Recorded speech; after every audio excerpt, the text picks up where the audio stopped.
Good morning, wonderful people, dear friends, wherever you are, this very morning, afternoon, evening, or night. I welcome you to this very, should I say, special question and answer session on this very day, the second day of April, the fourth month in the year of our Most High Elohim 2021. The time now is precisely 2 minutes past 7 a.m. in the land of Biafra. 7 a.m. must be m. I know we are accustomed to broadcasting in the evenings as in Biafra land. Therefore,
a lot of people are there watching. We are also on Facebook.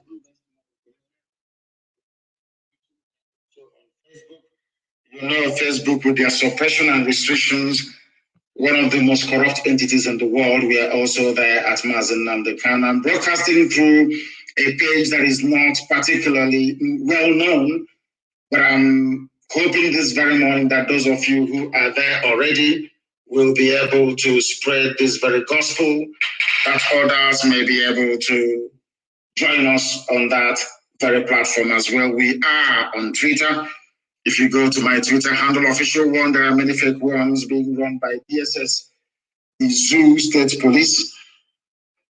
MAZI NNAMDI KANU is mine. If you go there, you will see it and you'll be able to join us. I'm sure we are the only ones who are streaming live this very morning on that very place. That's how you know which one is on which one is fake. We happen to also be on satellite this very morning. We are on IPOB Community Radio app, which everybody must have.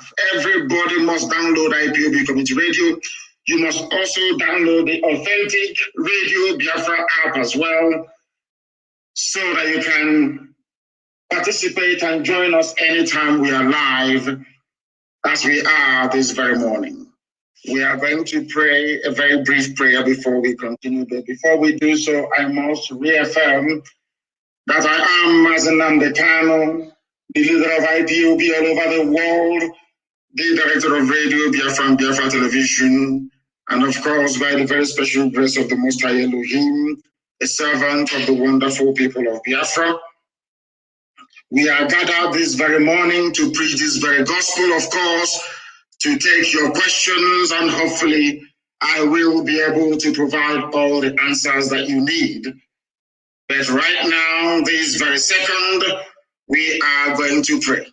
And after praying, I will preach very briefly this morning to bring you up to speed as to what is happening with our beloved Eastern Security Network, the battle that is raging right now in and around Nsukka to dislodge terrorists, and what the Nigerian Army and police, and of course in conjunction with British High Commission, are trying to do in order to frustrate our efforts. This very morning, all over the world, people are going to listen to this very gospel as we preach it, and of course, be able to learn from it. But before then, we must pray. Our lines are not open, please. I don't want anybody to call us now. Our lines are not yet open. That means you're not listening. Because if you're listening, there is no way you'll be calling us by this time. I know that some of us are very desperate to try to get their calls through. When our lines does open, please, I will take all your calls to the best of my ability. But this very morning, afternoon, or night, depending on where you are, we must pray. And I'm going to pray in English language this morning, a very short prayer, a prayer prayed by Yeshua when he was on this very earth. A prayer extolling the supremacy and irreducibility of the Creator in heaven. That upon that very name and name alone, everything that was created was made possible. Our Father who art in heaven, hallowed be thy name, thy kingdom come, thy will be done on this very earth in the land of Biafra as it is in heaven. Give us this day our daily bread, and forgive us our sins as we forgive those who sin against us. Lead us not into temptation, but deliver us from evil. For yours and yours alone is the kingdom. All power and glory is yours. This we acknowledge now and forevermore. He said, a very simple prayer that one prayed by Jesus when he was on this very earth, acknowledging that only God Almighty in heaven is supreme. That was why he said, our Father who art in heaven. We do not worship idol here. We only worship the one true God, and that is why we are going to prove it, and that is why Biafra will come in our time. This very morning, very speedily before our lines open to take your calls, I have a few things to bring to your attention.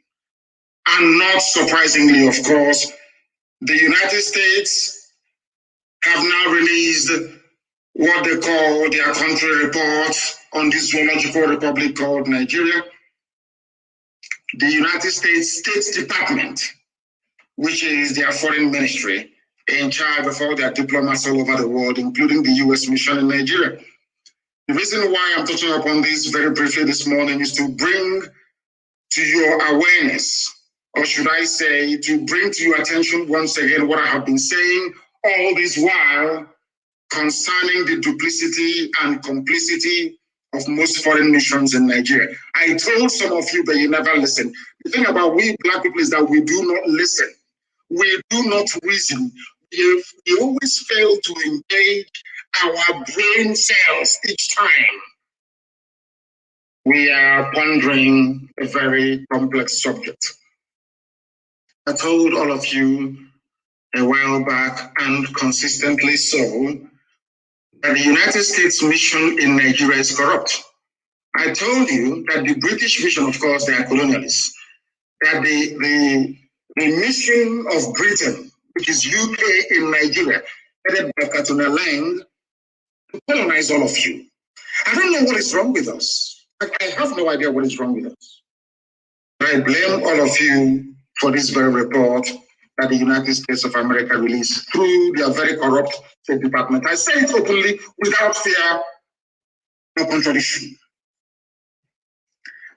The people working at the Africa desk at the United States Department of State are one of the most corrupt people on the face of this very earth, including the US ambassador to Nigeria. She is as corrupt as Satan himself. Why am I saying this? All of you saw the videos of Lekki Tollgate massacre.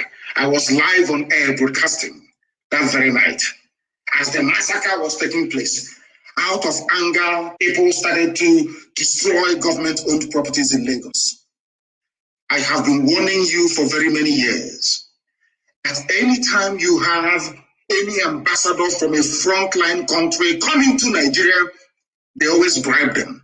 I warned all of you that the Fulani Janjaweed war chest, what I mean by is the money they have to fight to keep enslaving all of you in one Nigeria, is now over $30 billion US. You thought I was joking. I also told you that they have not only brought over the entire diplomatic corps in Abuja, that they have engaged frontline in top-notch consultancy firms all over the world with the help of the British to suppress every news coming out of Nigeria, to manage every information coming out of Nigeria, to condition the minds of the world that nothing is going wrong. But some of you paid little attention.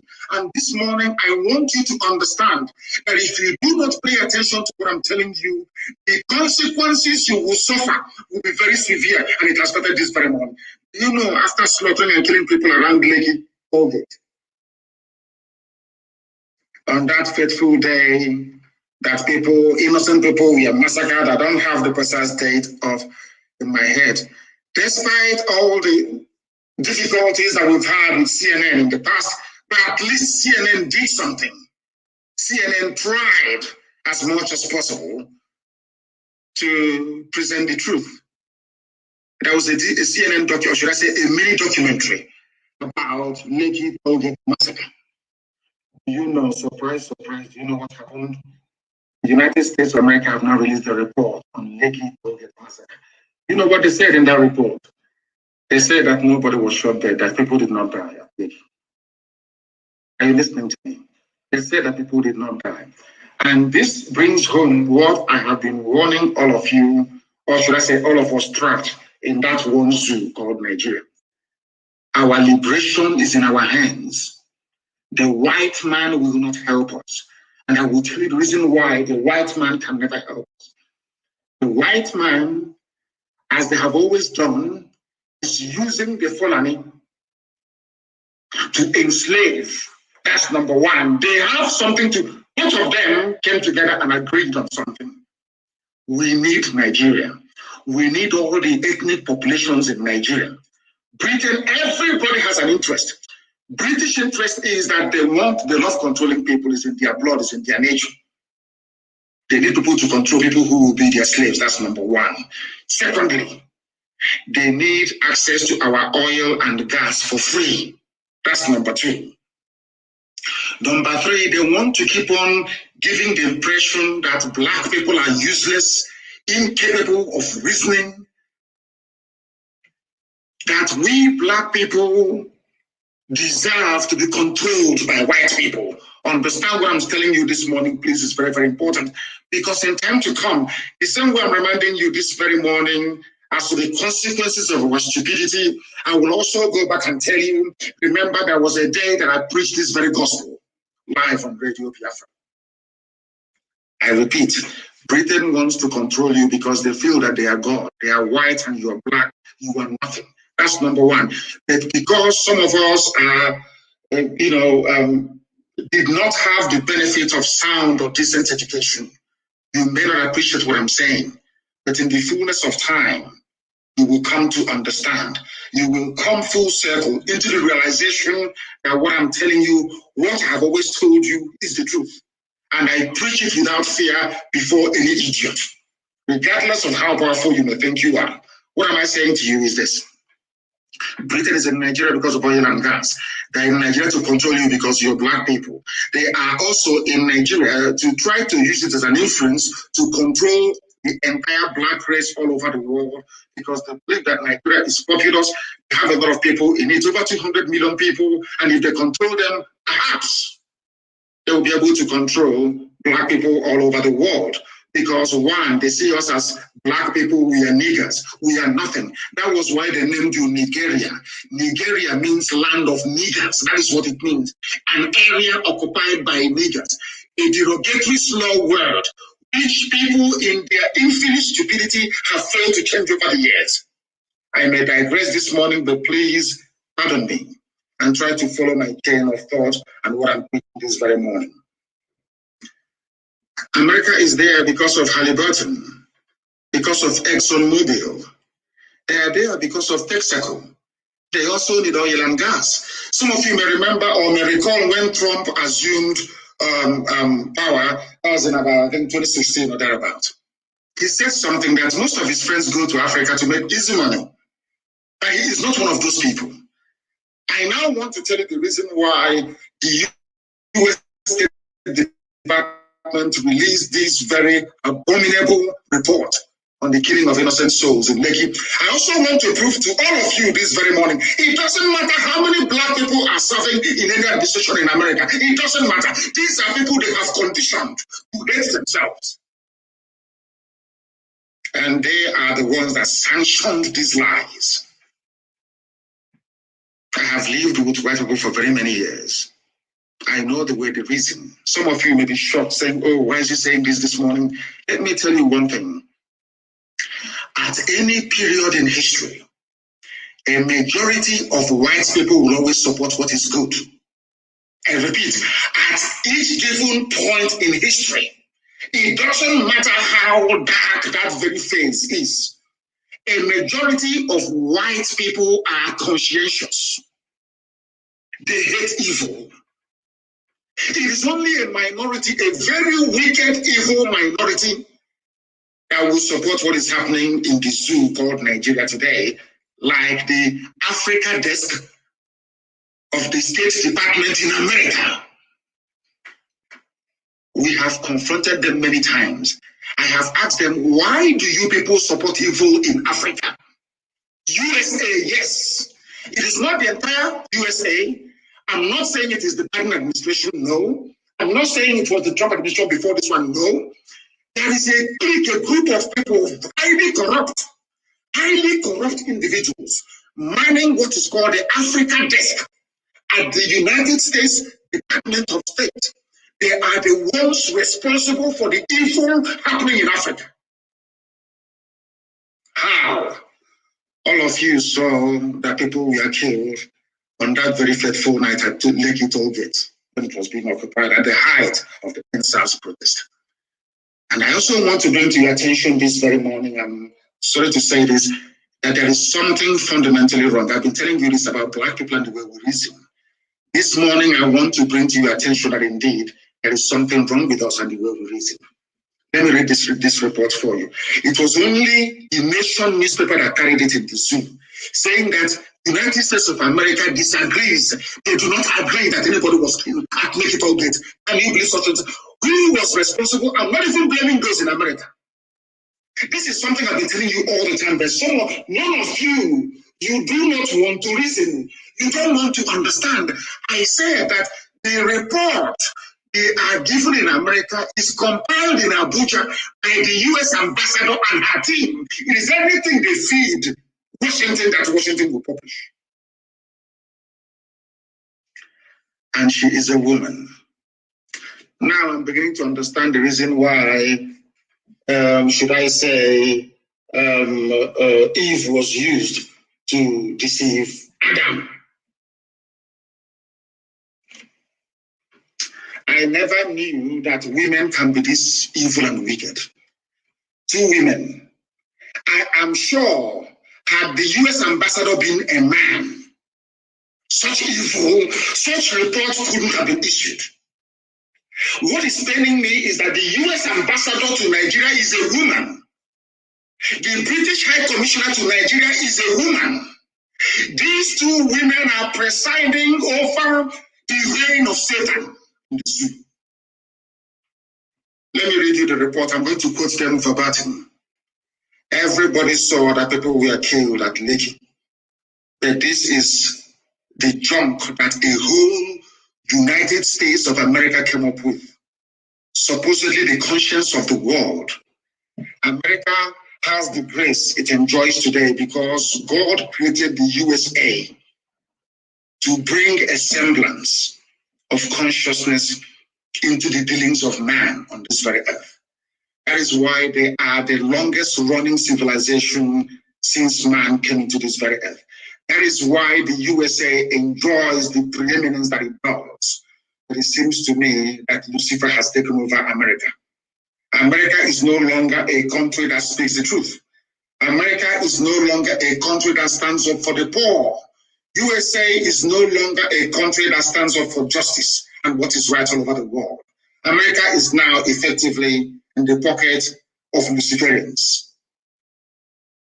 Simple truth.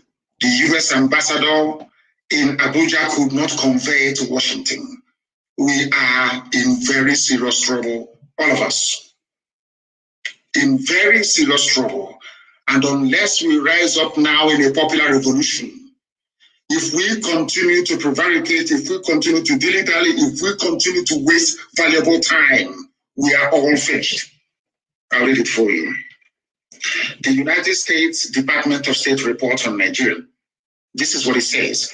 On October 20, members of the security forces enforced curfew by firing shots into the air to disperse protesters. America is writing this joke. The Lekki massacre that we all witnessed, America is telling us, they were not there, they are telling us that the army came and was firing shots in the air. I told you that Fulani has $30 billion. They have bribed the US ambassador to Nigeria. That is why this wishy-washy evil report was issued.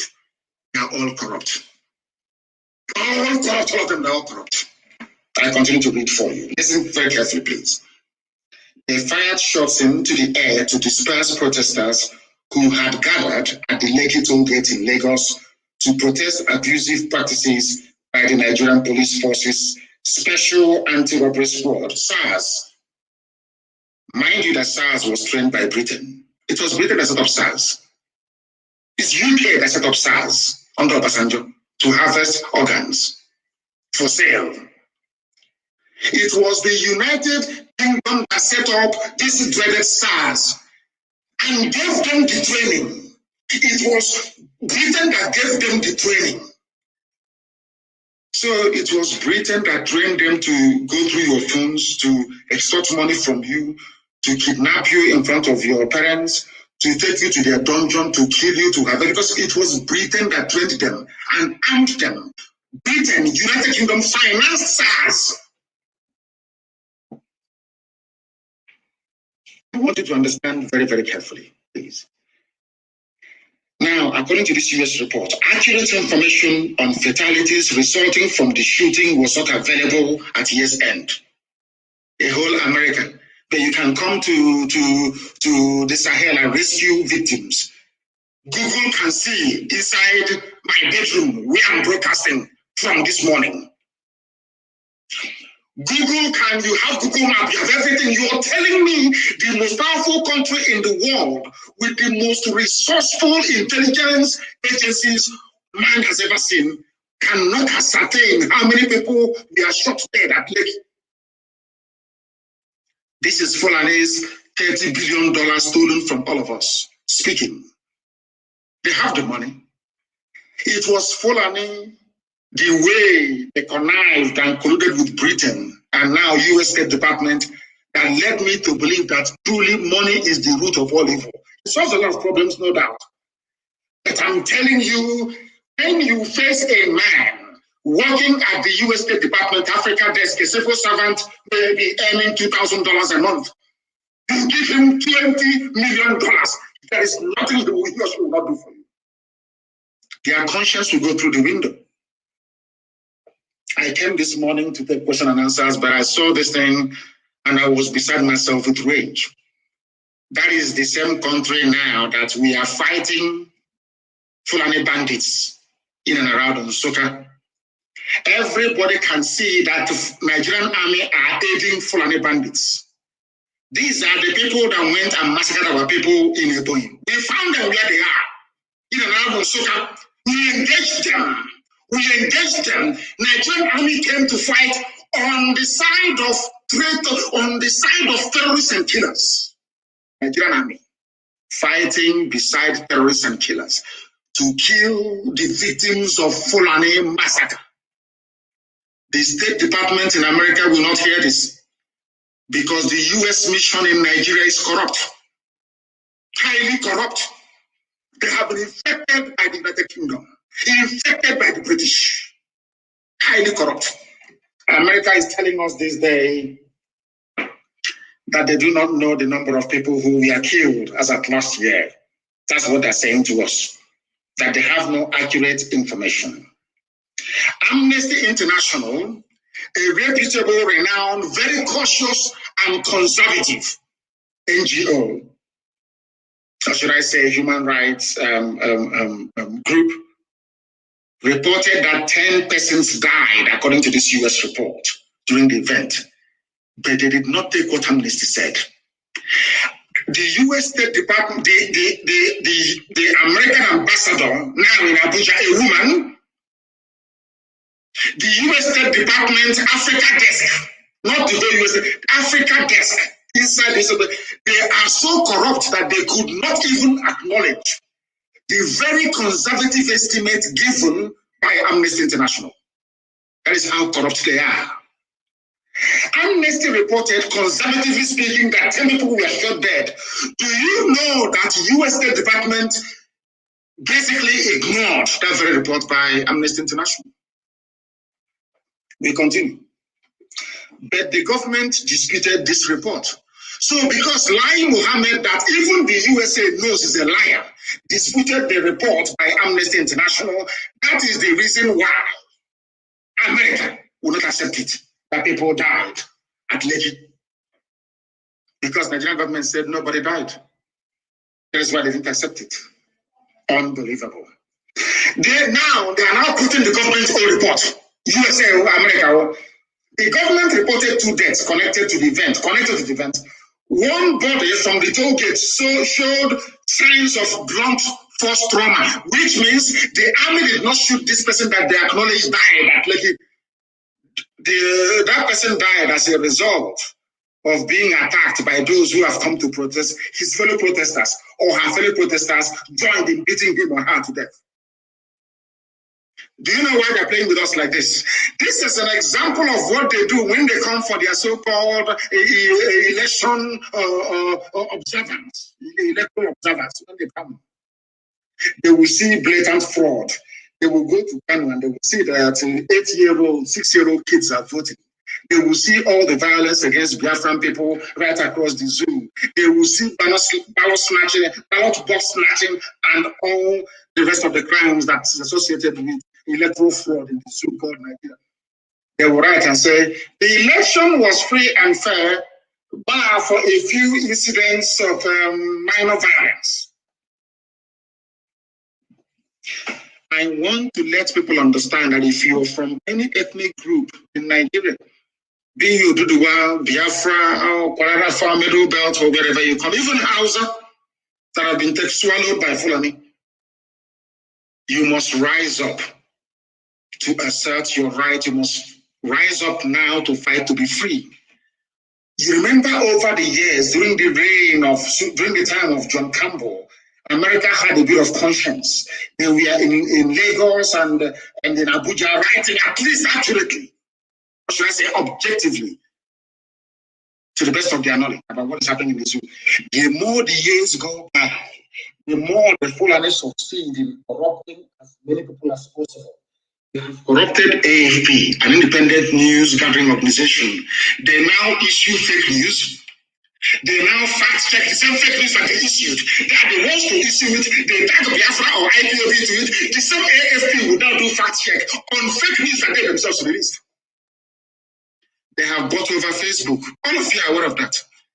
Very soon they will take over YouTube, and of course, they're about to take over Twitter. Because each year, Black people in Africa, every year, you fail to act to be free. The more deeper the hole that you're digging for yourselves, we can never ever be free. I'm just telling you now, unless by some miraculous fate or divine intervention, the conspiracy, when I was reading this report, I was so shocked. The level of conspiracy to emasculate Black Africa, the level of conspiracy to ruin us as a race of people, aided and abetted by fellow Black people. Shocking. America said, they acknowledged, they didn't acknowledge, they said, Amnesty said 10 people we are killed, Nigerian government said only 2 we are killed, and out of those 2, 1 suffered the signs of trauma, which means that person was not killed by the army. A second body from another location in Lagos, from another location, look at how America is lying for Nigeria, from another location. What a beautiful it. Should I continue this broadcast this morning? Or should we go back and start prayer and fasting, asking God, what did we do wrong? Why this level of humiliation? Why did you create a people? Did you create us to be servants? Did you create us to be... What did we do wrong? What is it about Black people that you hate us so much? What is it? What have we done? I'm asking God this morning that blatantly, a country like USA, I think what we need to do is, I don't know if we're allowed to take the US State Department to court in America to justify this very report. I don't know if their laws allow us to do that. I will ask my secretary if there is any law that can allow us to challenge this report in a court of law in America where all the evidence will be manifest.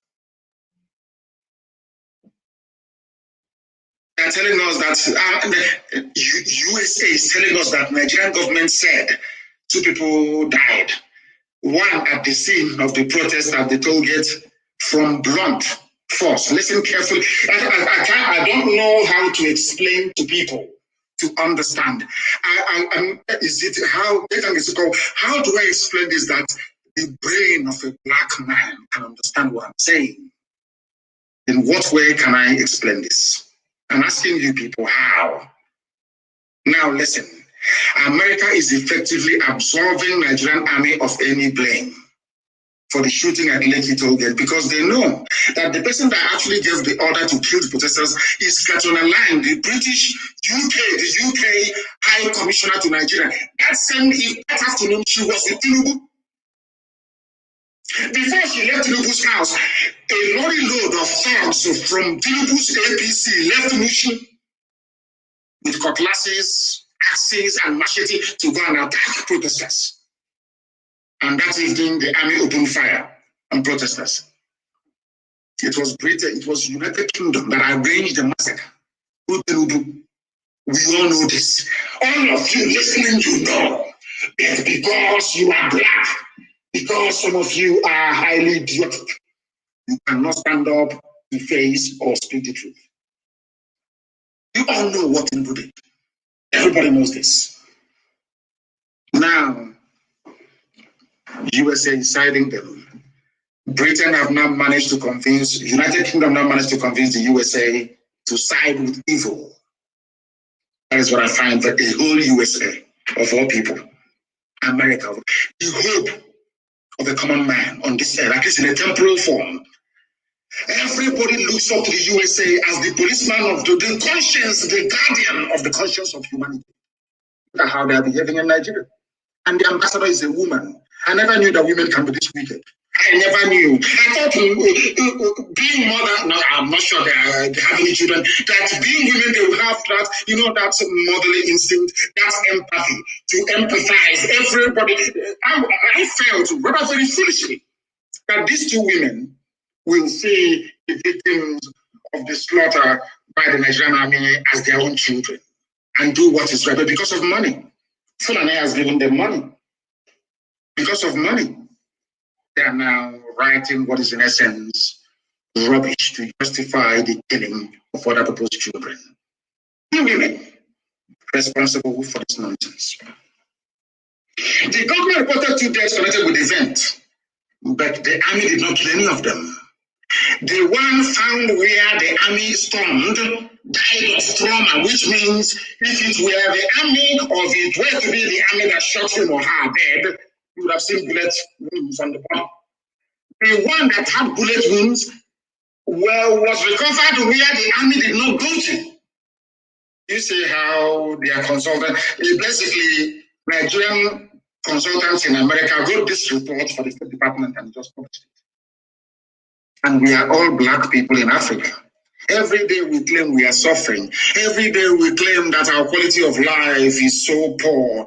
Every day we claim we're impoverished, but we are the ones responsible for bringing this mess on top of our heads.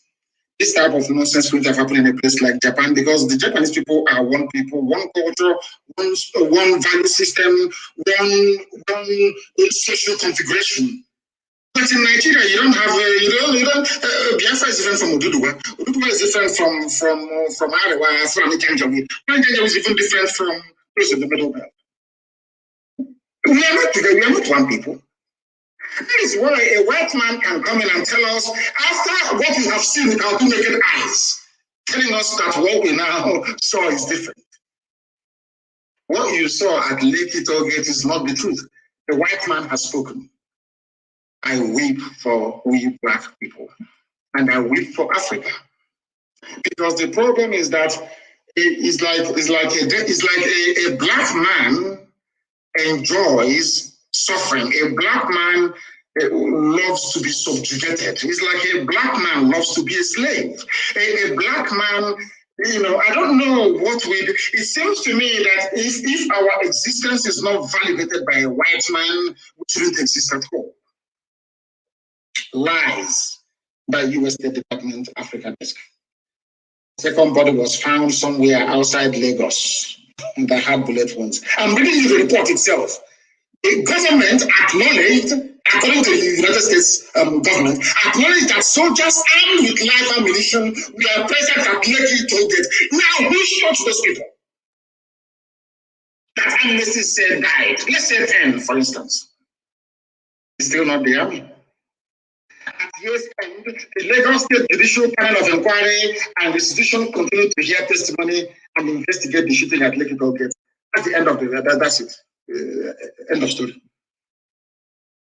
And let me tell you how evil these people are. I want to tell you how evil the Africa desk at US State Department. I want to tell you that these people are demonic. They are demonic. They are possessed by use. They are demonic. Satan is working with them. There's another section called disappearance. I'll read the report for you as well. In August 2019, to mark the International Day of Disappeared, Amnesty International issued a statement calling on the government to release immediately hundreds of persons who had been subjected to enforced disappearance and held in secret detention facilities across the country without charge or trial. They are talking about Biafrans airlifted from Obibo, but they cannot say it. Because if they say these are Biafrans airlifted from Obibo being held in secret detention facilities, the world will ask questions regarding Biafra. So they never mention any names. Are you following? Now, they just gave only one paragraph to this. What the Nigerian Army Police, DSS are doing. This is from America. Only one paragraph. Now, they now proceeded to say, criminal groups, it's America, criminal groups abducted civilians in the Niger Delta. They never mentioned the North. They never mentioned Fulani bandits kidnapping every day. Every day, the first place they jumped was Niger Delta,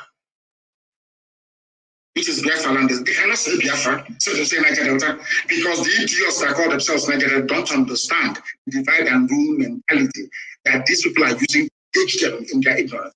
That is why Ogoni has not been cleaned. Nobody can ask, why is it that Ogoni land has not been cleaned after all these years? They fail to understand one simple fact. If you allow yourselves to be divided, it makes it easier for your enemies to conquer you. If you're a conquered people, why would they clean Ogoni land if you're a conquered people?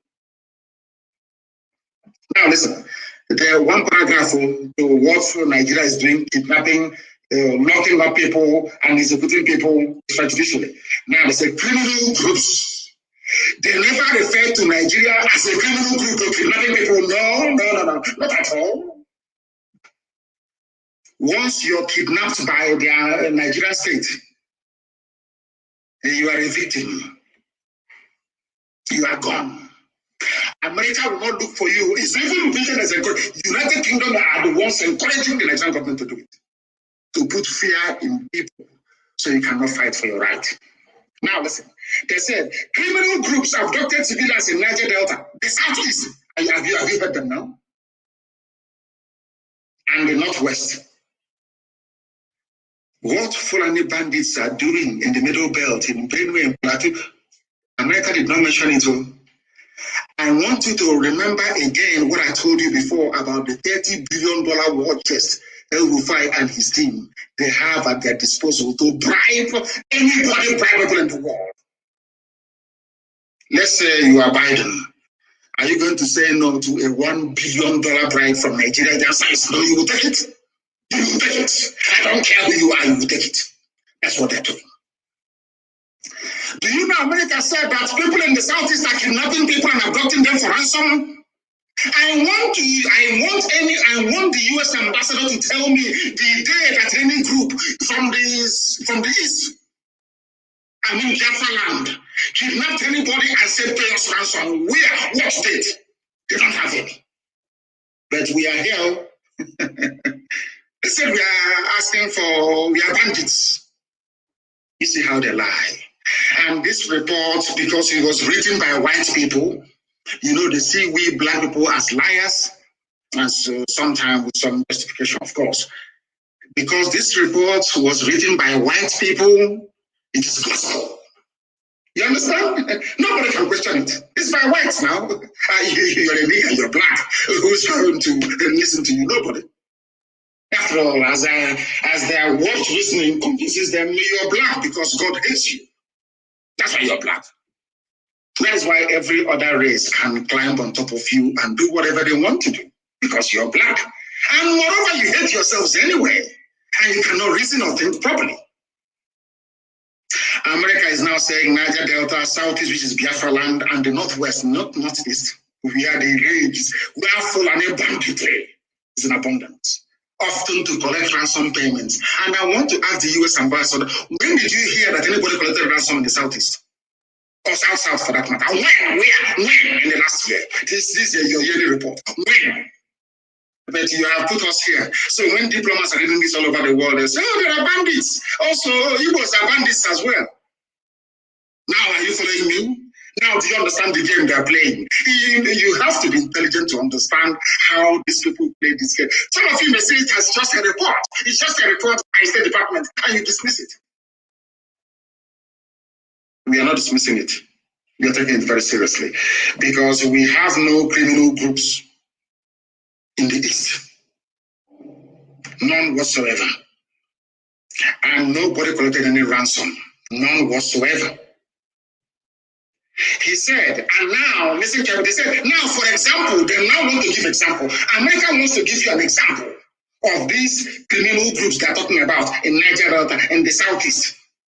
For example, they now give an example with what is happening in Katsina State. Not in the Southeast. There is no example here of any kidnapping for ransom anywhere in the South, so-called, or Southeast. them, the example they gave was from the north. And now they came back and they said that Nigerian pirates, they said before there was criminality. And mind that pirates operate in the sea, not on land. But when they were talking about criminal groups, they said that these criminal groups were based on the ground. Now, when they want to give us an example as to what these criminal groups may have done, they gave us an example with piracy in the sea. And piracy is being done by Fulani people in Nigerian Navy. That wasn't the piracy. These are Janjaweed, this Fulani is naval, the zoo naval officers, the criminal elements amongst them who are doing piracy. Not any Biafran, but of course, US wrote it down. They said other parts of the country also experienced a significant number of abductions. Prominent and wealthy figures were often targets of abductions, as well as religious leaders, regional government leaders, police officers, and all the rest of them. They gave us another example. The Emir of Potiskum, Alajumari Bubaram, and his convoy were attacked. They did not give us an example. This was last year of anything that happened in Biafra land, but they criminalized all of us. That's how they roll. Now you understand it? So when you go and you're saying to diplomats all over the world that these are what the Fulani people are doing to us, killing us every day, they'll say, oh no, but you people are also criminals. America said so. It's called equalization. So from being on the offensive, you now become defensive. Now you can now see how United States Africa desk is trying to justify Fulani banditry in Biafra land. Because if you're chasing them, all of you are criminals. But we should fold our hands and allow them to attack us as they have done repeatedly, both in Ebonyi and also in Enugu State. That was why Sahara reporters of all people said that Nigerian army currently engaging ESN operatives in gun battle in Nsukka. And I have said this thing to Yoruba journalists all the time. You people are the cause of the suffering of all our peoples today. All ethnic nationalities, the journalists you have in Nigeria, you people are the problem. You people like the United States Africa desk inside the State Department, you people are making it a lot more easier for our conquerors to come in to conquer us. ESN is not in any battle with Nigerian army. In and around Nsukka, no. We are battling Fulani terrorists.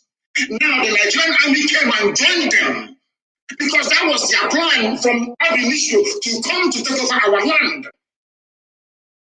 Do you understand? They gave military uniforms to Fulani terrorists. They are not army personnel. They are terrorists. I don't know why some reporters will say that this is Nigerian army currently engaging ESN. No, not at all.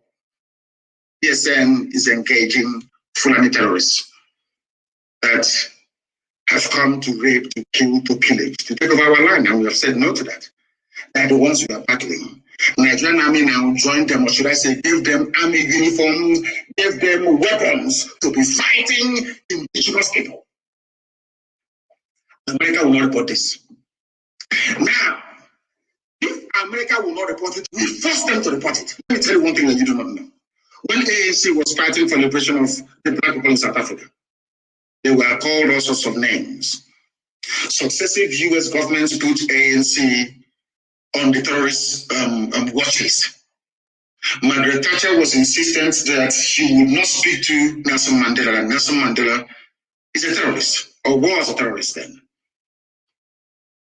Did it stop South Africans from becoming free? Do you know one thing? Because they knew what they wanted. They were very tenacious.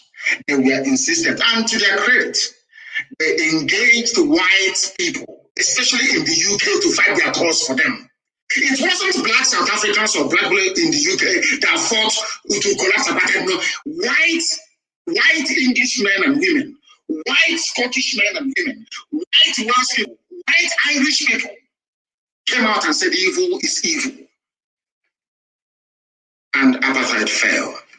That is the mindset we must have at all times. We must engage local people, local populations to help us fight this invisible enemy. That invisible enemy are neo-colonialists, those in State Department, those at Whitehall in England, in London, using black people in Africa to present a narrative that will help in perpetuity hold us down in slavery. They are using black people to do this very work, this very dirty work. This is something you must understand and be able to rise above. I am now telling Sahara reporters and the publisher and whoever is there writing this job, you people are aiding and abating the excesses of the Nigerian security forces. Let me also remind them, my Yoruba brethren, no, they are journalists. It is this type of journalism that made it possible for Fulani to take over your land. Not only take Ilorin from you, they took Ilorin from you, that's number one. Now they have sent some of you into exile in Benin Republic. It is this type of reportage, this type of journalism, don't combat journalism. You never knew that Fulani were there terrorizing our people in Nsukka. All these years, you never reported that. They went to Ebonyi, killed us, ran to Nsukka, because we said we'll find them. We have found them and we're engaging them. And Nigerian army have come to support them. The same way, that is how your own village, maybe somewhere around the Ogumosho, will be taken over by them. You know the funniest thing? She won't even allow you to report it. That's why I said to Yoruba journalists, you see, the more you write all this, you're drunk in support of Fulani Janjaweedism, the day they attack you, shame. That is why there are Yoruba people in the Republic as refugees. You cannot write about it because you are ashamed of yourselves. These are the things you need to understand. And I have, as I've said before, and I'll continue to say, black people should stop allowing themselves to be used by white people to work against their own collective national interest or survival as a people. Any day we realize this, we would have survived it. Now is the time for uprising. America will not save you. Britain will instead, they will join your oppressors to kill all of you. We must rise up, and the time is now. They said troops of the Nigerian army are currently battling gunmen suspected to be, we are not gunmen. We are Eastern Security Network securing our land against Fulani Janjaweedism, or should I say, Janjaweed tendencies. The Nigerian army have joined them. That is why anywhere you have Fulani terrorist camp, nearby is a military barrack.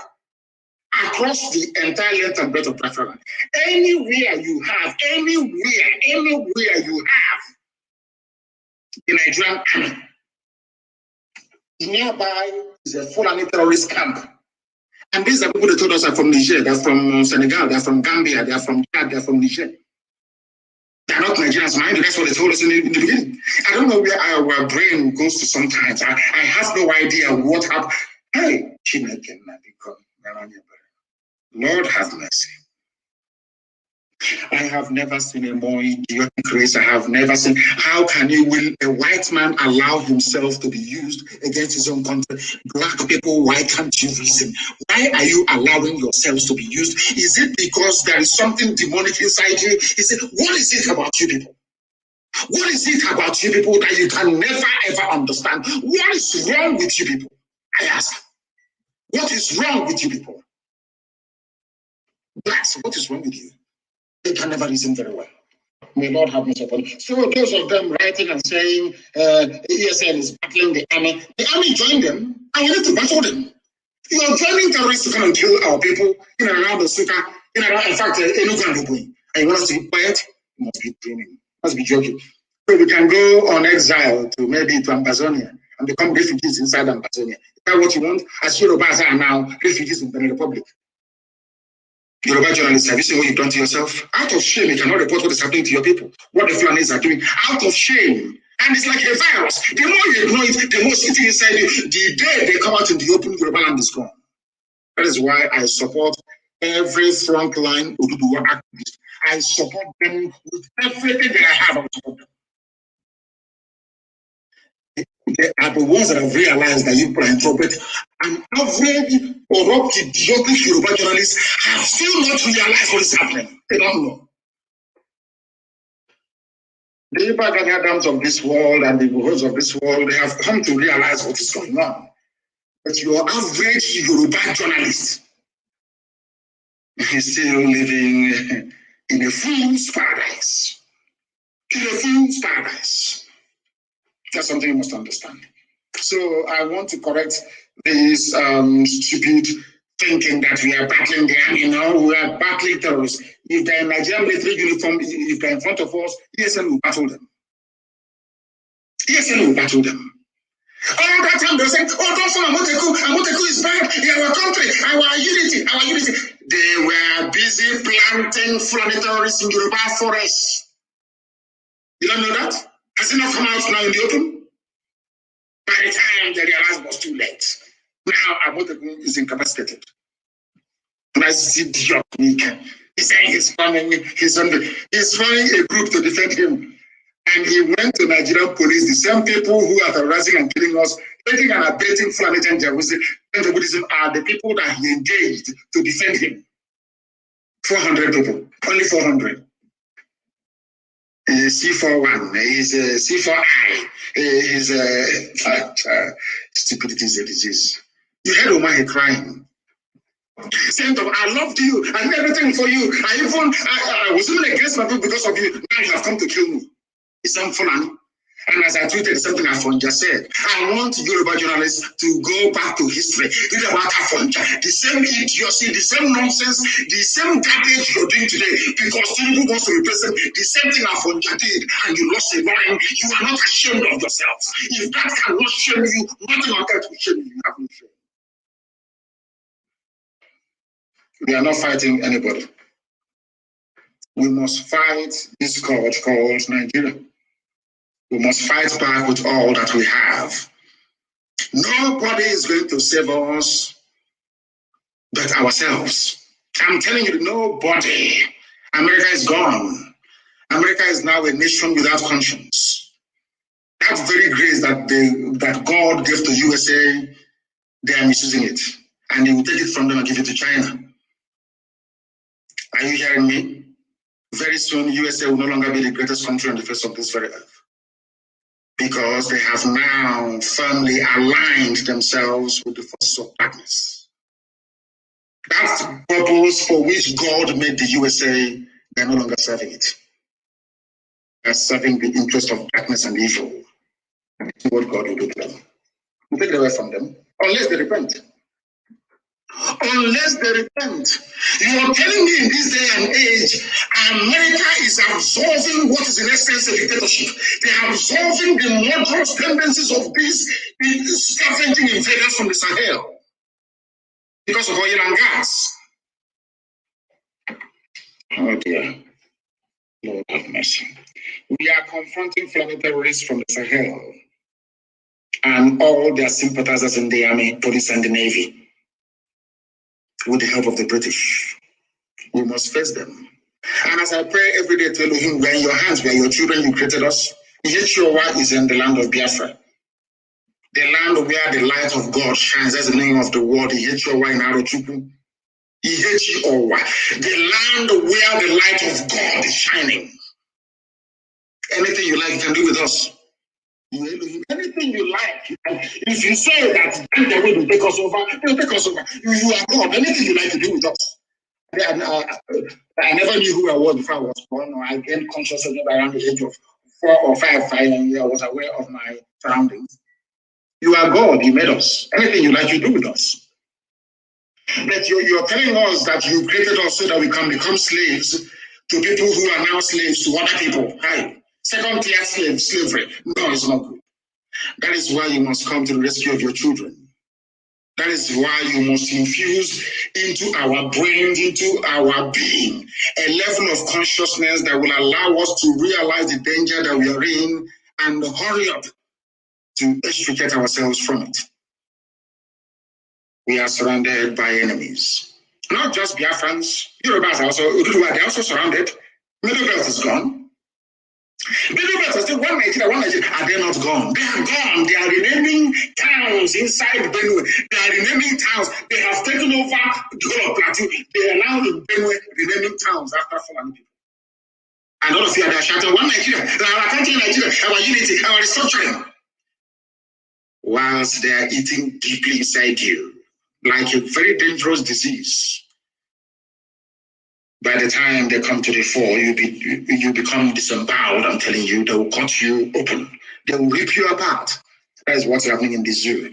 The sooner Nigeria ends, the better for everybody. You need to end Nigeria to make life better. Look at how what they have done in the army. You see how clever they are. Even the governors you have, they are the ones that put them in power. Everybody that you have, you call your political leader or Igwe or Oba, they are the ones that put the person in power. You now report to Fulani, Fulani will report to United Kingdom. You are a second-tier slave, not even number one. Fulani is number one slave. They know how foolish, how frivolous, how idiotic the Fulanis are. They are the ones to be used because they know that the Fulanis hate their own fellow black people in Africa. They know that very well. They did their research. These are intelligent people. We must be prepared to die for what we believe in, for freedom. If you're not prepared to die for freedom, freedom will never come. It can never ever come. It's a very expensive undertaking. Ask Americans, the original Americans will not be fake ones you have now. After Obama became the president, I knew that America would become irredeemably corrupt. America went to the dogs after the presidency of Obama, and it can never recover again. Because Obama is evil. Evil personified. I'm saying it live on that the whole world may hear. Obama is evil. And America will regret it from generation to generation to come. I want to make this very clear to everybody listening. We are defending our land. We are defending our land against foreign bandits, foreign Fulani killers and murderers. If the army decides to join them, that's entirely their business. Some people are asking us, you know, those idiots, they used to ask us, where is their defense fund? Where is this? Where is that? Go to Nsukka to the front line, you will see it in action. You're asking us all these stupid questions. You think we are as foolish as you are. Do you know that your Fulani friends came to Ebonyi State and killed over 20 people and ran to Nsukka? We pursued them all the way to Nsukka and we're engaging them. And you're just writing and yapping the rubbish because you are a fool. A third-tier slave you are. Third-tier slave.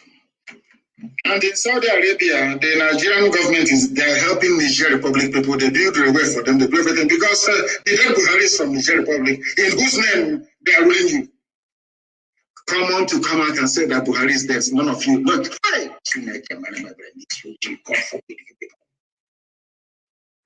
you know, now I know the reason why. Was it Jesus that said in the Bible, from those who do not have, they will take and give to those that have. You know, black people will have nothing, at least mentally. They're taking from us and giving to white people. You understand it? Because our foolishness is beyond redemption. They're helping Niger. You see, it's in the news. Evacuation in Nigeria consulate.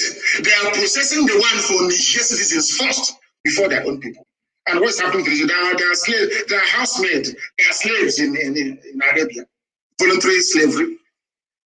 Black people without shame. You know, we have no shame. That's why things are the way they are with us. And those of them saying, count us out of secessionism. We are indigenous people, we are aborigines. And that's what they said to Yoruba. Now they are refugees in the Republic. You know, you people are fools, you know, you can't reason very well. That's what they will say, oh, we are on our own, we want to be on our own. Whereas Sokoto Caliphate, they claim together with Hausa.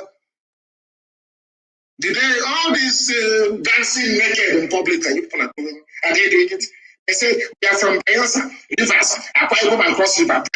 Coastal aborigines say they are not in support of agitation for secession. And I keep asking them, people talk this nonsense, idiotic, why people talk this rubbish about secession? Nigeria became a country in 1960. People were born in 1950, 1940s, 1930s. How can they secede from something that they're older than? I don't know where our mentality, God forbid, what is wrong with the brain of a black man? How can I secede? I am older than something you're telling me to say I'm seceding from. My father, my mother, my grandparents, all my uncles, they're older than Nigeria. Nigeria is only older than me by only 7 years. I am older than my people, my uncles are older than Nigeria. How can they secede from something that they're older than? So we were there before this secession rubbish came into being in 1960. Do you see how you people denigrate yourselves? Do you see how you insult yourselves? Do you see how you make a mockery of your education? Secessionist. Seceding from what? Something a white man created for his own amusement. How about my grandparents? How about my ancestors? Where are they from? I ask you. I ask you, where are my ancestors from? I am seceding from something that was formed only in 1960. The entire cabinet of Nigeria is older than Nigeria. Who were they before Nigeria was formed in 1960? I'm asking you, talk about secession. I am asking you a simple question. Can you answer it? You cannot answer because you're black, you're stupid, you're idiotic, you have no brain. You cannot answer it. Can you? How can I secede from something that was born in 1960? God have mercy upon your ignorant souls, you black people. You are a shame, you're a disgrace to even your own selves. Secession. Seceding from what? I'm asking you. Something a white man created, and you're not even ashamed of yourself to use the word secession. Mad people everywhere. Bad. That's how they deceive you. They come to take your land, you'll be crying like a little baby. The history of Hausa people are there to remind you how not to treat the Fulani. The history of the Bachi people is there. The history of Nupe people is there. The history of the Bachana people, they are there for you to see, to learn from. You have history that you may learn. The history of Afanga in Yoruba land is there for you to learn how the Fulanis behave. Idiotically, you will never understand because you're back and you're useless. You are created by a white man. Nigeria is a product, is a racist product of a white man. You idiots, understand it for once.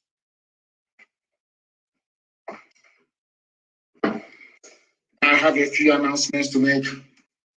Some people are saying, let me before the announcement, some people say, Tinubu went to the north. I said, Yoruba and Fulani, they are one.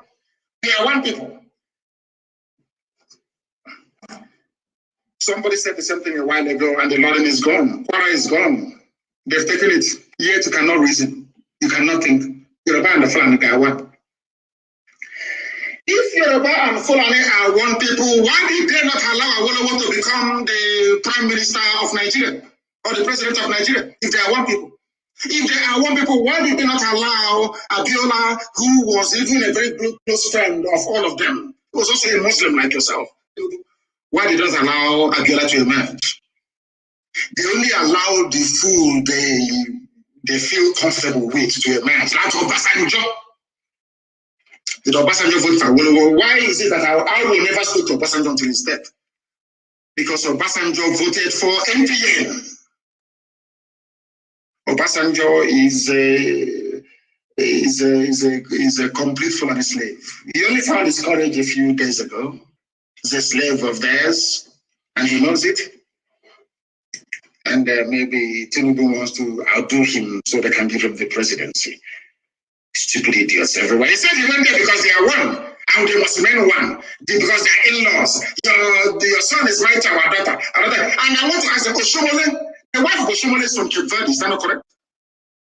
Oshomole is a beautiful wife. From Oshomole, the monkey of Edo, is from Cape Verde. Now, is Oshomole going to say, because I'm married from Cape Verde Islands, let us be one country with Nigeria? Or Cape Verde should be a part of Nigeria? Do you see how they reason? What is it that the Yorubas have in common with the Fulani? Absolutely nothing. You're not even the stupid religion. Because the Yoruba Muslim is more obeying, more sophisticated, more learned than the stupid Janjaweed idiot from the Sahel. You have nothing in common, but because you want power and access to oil. It reminds me of Apapa Wharf and Tinkan Island. I remember when I will say, you know me, I speak the truth.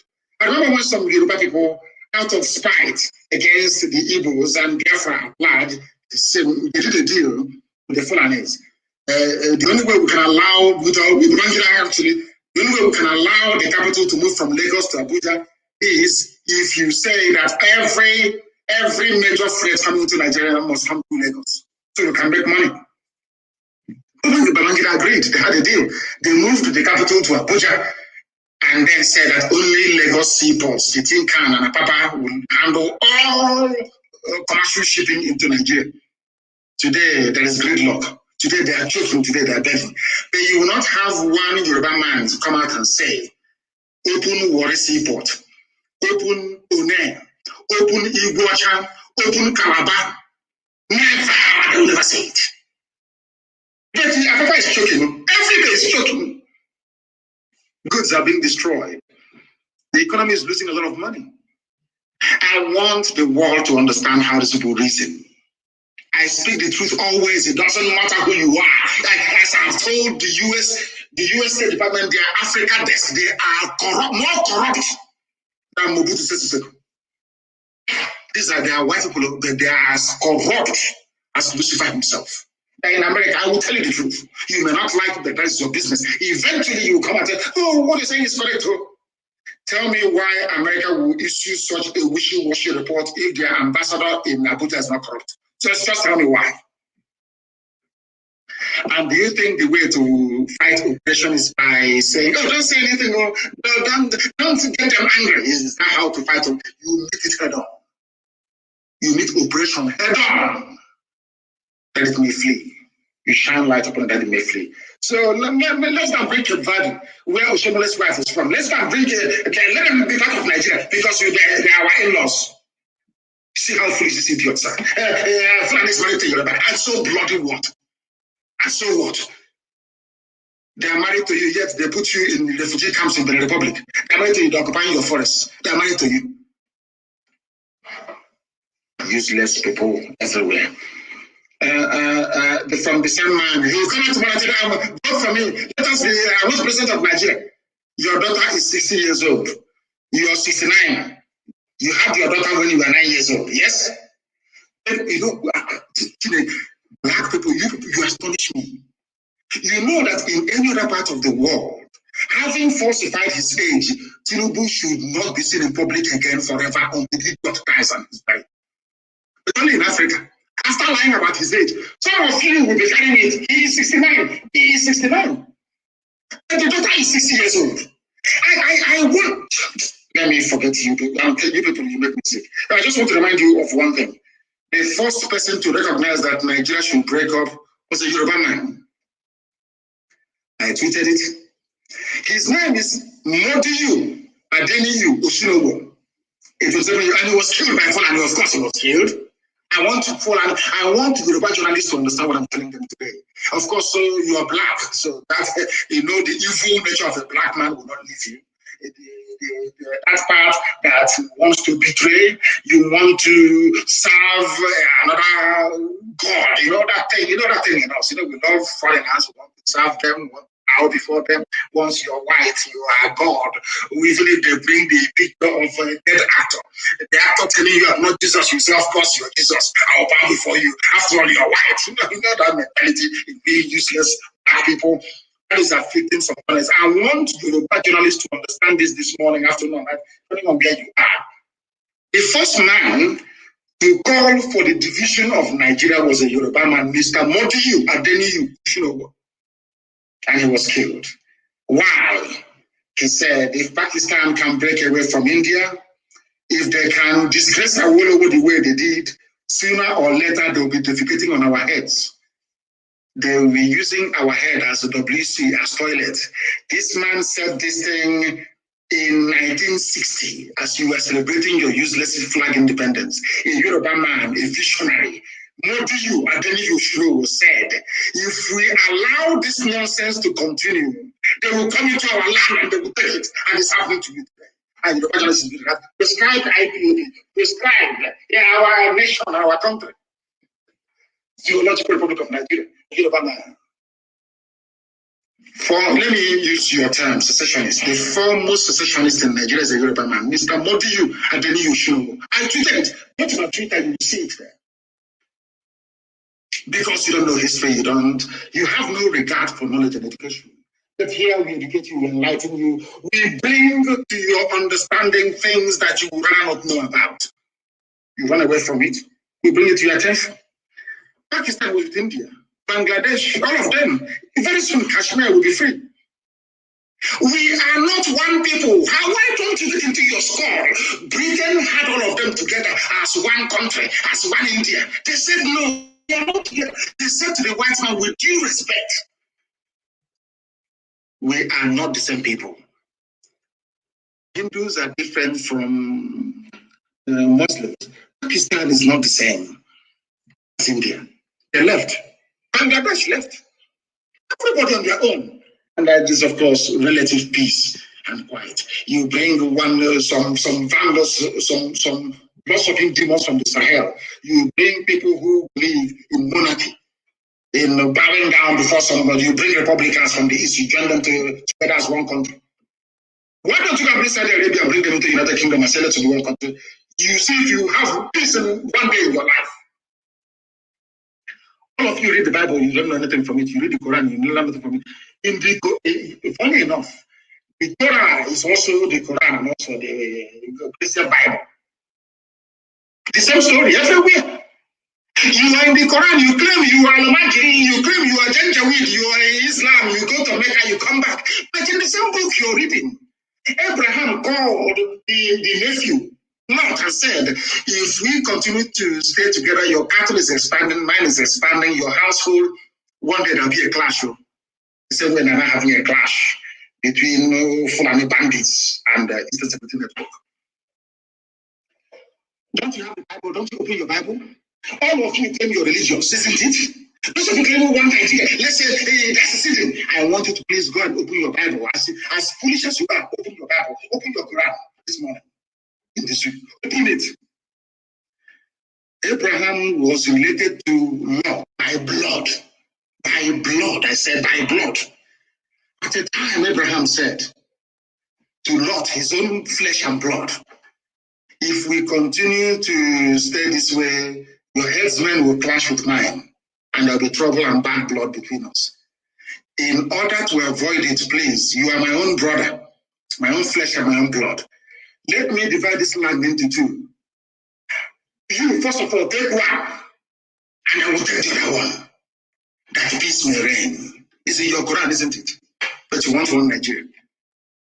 Can Nigeria really contain all of us? The answer is no, because Nigeria was created by Satanists. A demonic white man and a deranged, a drunkard, a deranged white woman. You will never learn, will you? Here we preach the truth, the whole truth and the truth. You may not like it, but eventually you come to appreciate it. And I want to warn that Eastern Security Network do not issue any telephone threats to anybody. We don't threaten anybody.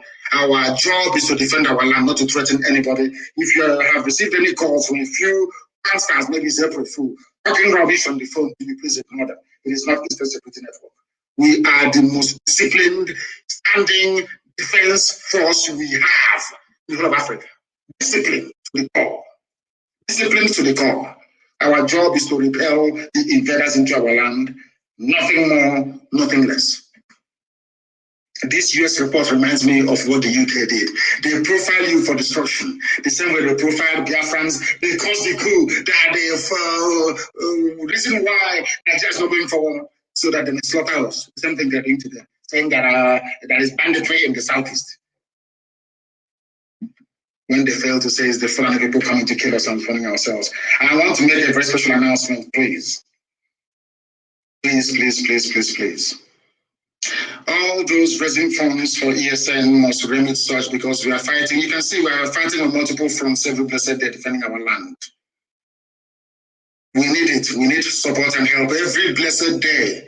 Any bullet we discharge doesn't come back. We have to buy another one to replace it. It's common sense. You know, we are black people. I need to explain this so we can understand. We buy bullets to defend our land. We buy guns and everything. Any bullet you fire, that bullet doesn't come back again. You need to buy another one. Just to have that in mind. If you have raised funds for ESN, you must remit it, please. Or else I'll announce your name on air. I don't want to do that. Once you have raised funds, please try and remit it to us. And you must not raise funds unless you are permitted or authorized to do so. And I also want to announce this very morning, we have a UK national coordinator. Her name is MAZI Slater. She will be assisted by her husband, Mike Slater. Our UK national coordinator is MAZI Slater. And Mike, two of them, should I say, our sister will run our family in the UK. When she comes to you, you must give her your fullest attention if you're a principal officer in the UK. We are a disciplined organization. If you're not prepared to take orders, you resign. We will gladly accept your resignation. You must listen to her. She is now the one in charge. I presided over a meeting, a handover meeting between herself and Dr. Masukachi, and that went smoothly. That went very well. She is now in possession of IPOB UK family, one of the strongest in the world. Before, where they went wrong, I have no idea. But I do hope that with the help and grace of God Almighty in heaven, MAZI and Mike Slater will do a very wonderful job to make sure that the British government understand that we want to leave the contraption that they created called the Zoological Republic of Nigeria. Very important announcement, please. Very important announcement. And the police are always fond of parading people. They go, they arrest police, they parade them. They arrest, they parade. They arrest, they parade, softening our land for the invasion that is to come from Fulani Janjaweed. And I want to warn every governor, every person, every idiot in the East, that thing you're looking for, you get it. All of these people you are arresting, you must release all of them. All of them must be released. That thing you're asking for, you're going to get it. You will get it. Now, let me tell you something. Nigeria doesn't have the army to fight on four fronts. That is a fact. That is why Tinubu is begging them to recruit 50,000 or 50 million people to go and join the army. If it is before, they would have sent out, they would have announced operation, whatever rubbish. And now down to the East, they can no longer come. Because as I told them, once they move the bulk of their army from Bauchi, once they move the bulk of their army from Bauchi and from Kaduna into the south, every vagabond will take over every space you have in the north. They will have no home to go back to once they're defeated. You must understand this very clearly. That is why everybody must rise up now. There is no army in Nigeria. Stop being afraid. It is the journalists that is making you people afraid. The journalists in the zoo that are the ones making you afraid. And thankfully, the land has been taken over as well. The Yoruba journalists, they are the ones instilling fear and cowardice in people. They need to be very, very brave. That we may all be free from the ravages and the excesses of Fulani Janjaweedism. Keep parading. One day we'll parade you. Keep parading. Something happens, you go to the village, any young person you see, you arrest and you take to Abuja. You arrest and you take to Abuja. I know Britain is assuring you nothing will happen. You know, you can see the reports from the USA. The world, they will suppress the news, the world will call them the criminals themselves. That's what they are doing. And you think you will succeed? What is behind us is greater than all of you. And you will soon find out one thing. I don't care what others are doing. That's their business. If they want to be slaves to Fulani, bye-bye to you. They see the land of Biafra. We are going to be free. There's nothing any idiot can do about it. It doesn't matter how many armies you assemble against us. We are going to be free. And with that, we are now going to open our lines very, very briefly this very morning to take your calls. And as always, these calls will come via signal, please. As I've told you, I don't want our commanders on the ground to use a direct phone. I've told you this before. If you use a direct phone, they will track you, they will trace you, they will get you. I don't want you to use a direct phone line. Let people call you on signal, and that signal line cannot be the data line you're using. That's what they brought in me. If you don't know, let me tell you. I have a caller on the line. Can you hear me? Your name and where you are, please. Yes, Mazi. Good morning. Good morning to you, please. Your name and where you are. Yeah, this is Jim from Congress, Texas. From Texas, please raise your voice for us. A lot of people are listening. Raise your voice for us, please. Mazi, can you hear me better? I can hear you now, please go ahead. Thank you so much. We can experience, we see what is going on, and we know the outpour of emotion from all these things that are happening. I also want to lend my voice to what you have said this morning. Having listened to all this, to our, my fellow Biafrans and all of us that are fighting this cause, do not feel discouraged.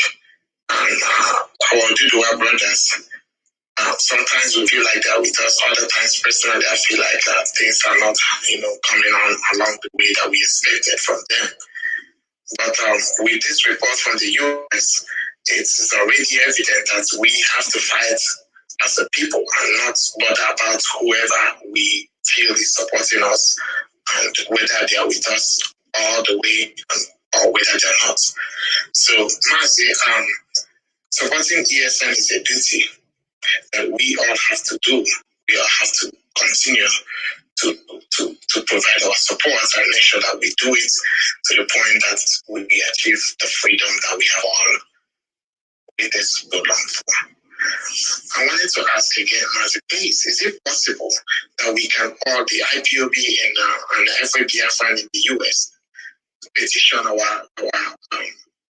whoever we can, to get this message across to them that what this report that they passed is not what the situation is, with all the evidences that we have in hand, to support this march towards freedom. And as well, when the 1 million man march that we have already, put a message across to the Washington happens, it will be much easier for us to communicate to the US that these reports and everything that is coming out from the zoo is all stage managed just to bring down the struggle of people that have so yearned for freedom. So that's as a question and as well a suggestion. Let me come in here. It's something that we expect all of you in America to do, because in America they respect votes. They respect votes a lot. We are many in America. Biafrans, we are close to 1 million people in America, if not more. If you add to it, we are pursuing 2 million people in America. We must go all out in force to let the legislators in America know, the lawmakers, there are good ones amongst them, to let them know that this wishy-washy report from the State Department is a lie. We call it a lie. America should send an independent fact-finding mission to Nigeria. We must make them understand that the ambassador is a corrupt woman. In Abuja, she is corrupt. We must be blunt and bold to tell them that the State Department Africa desk is not fit for purpose. It's not fit for purpose. They are liars and they're deceivers. And they deceive American people. That is how we bring to the fore the issues bedeviling the zoo called Nigeria. Because Britain is very clever, very, very clever. They know how to do this. Very, very clever people. They will go and use the status of their special relationship with America to twist every narrative. That's what they do. Look at them saying that there is a ransom taking in the Southeast when it's a lie. They did not cite one example. So we must go all out, and we are going to speak to our lawyers. They will prepare a dossier of the facts happening on the ground. Each and every Biafran, if you're in IPOB, if you're not, every Oduduwa, if you're Republic, you must submit that report to your parliamentarian, wherever you are in America. Tell them that this State Department report is a lie. Call them liars to their faces. That's what we're going to do. Thank you very much.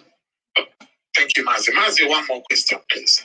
Are we still in on plan with for the 1 million man march this year? It depends on, COVID is the ruler of the world now. So the devil behind COVID will determine. COVID is everywhere. You have to stay 2 meters apart. You have to take the only vaccine in the world. You take one, after 28 days, you take another one. Even when we are small and we're being there's only one vaccine you take. This one is now 2. You take one in the morning. Now, after 28 days, take another one. Even at that, you're still wearing a mask. The whole thing is a complete mess. So we wait for COVID to decide. COVID is the one that decides what happens these days. So we are waiting for COVID to tell us exactly when our 1 million man march is going to be in the US. We must have it. We must have it to let the whole world understand that what America is issuing is blatant falsehood. Thank you very much. That was how Obama went into Libya and destroyed Libya for no good reason. Destroyed Libya for no reason. Destroyed it completely. And today, Libya civilization has gone back 1,000 years. Our lines are open, of course. I'm not even sure. People are calling. Let me see if I can get the number that people may be able to join us this morning. +44, please, the UK number on Signal only. +44 77 61 82 5346. For this morning, please, that is the number to get us on. I know a lot of people are trying to get through. A lot of people are trying to get. If you call us, if you're a first-time caller, let me see if I can take this call. The caller on the line, I don't know if they're still there or if they have disconnected. I believe there's somebody called Dozier trying to get through to us. Please, if you call us, give us your question, ask your questions. All those questions you've been meaning to ask for very many years, you can ask it now. Once you ask it, then we can be able to answer you. I'm no longer hearing about defense fund. I don't know what happened to that idiotic line of reasoning. And I'm no longer hearing about them again. Our money this, our money that. The caller line, can you hear me? Yes, I can hear you, you see. Please, your name and where you're calling us from. Okay, my name is Chidi Madu. I'm calling from Hong Kong. From Hong Kong, please go ahead. All right, please, you have to give me some time. I have a lot of questions. So I don't know if I should throw the questions and you respond. One at a time, under 2 minutes, one at a time. Yes. One at a time, all right.